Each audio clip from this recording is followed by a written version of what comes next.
বিষয়ে বারবার প্রশ্ন উঠেছে সাধারণ মানুষের মনে। কেননা বিগত কয়েকদিন আগে কলকাতা আরজি করের মতো নামকরা হাসপাতালে একজন ট্রেনি ডাক্তারের সাথে ঘটে গেছে অত্যন্ত মর্মান্তিক ঘটনা। তারই প্রতিবাদে রাজ্য দেশে উঠেছে প্রতিবাদের সুর। আর আজ স্বাধীনতা দিবসের কয়েক ঘন্টা আগে রাত দখলের লড়াইয়ে পথে নেমেছে নানান বয়সী মহিলা পুরুষ প্রত্যেকে।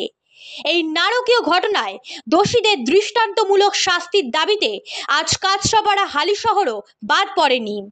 সমস্ত জনসাধারণের ক্ষোভ উগড়ে পড়ে এই অবস্থান বিক্ষোভে। একাধারে দোষীর কঠোর শাস্তি, অপরদিকে নারী সুরক্ষা, এই ছিল আজকের প্রতিবেদনের মূল ভাষা। দেখুন সেই প্রতিবেদন।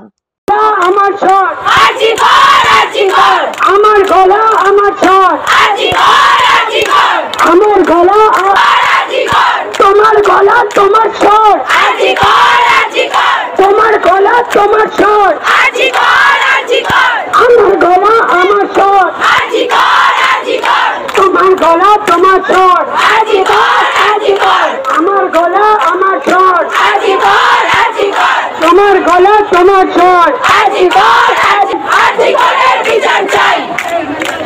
আচ্ছা, একটা ছোট্ট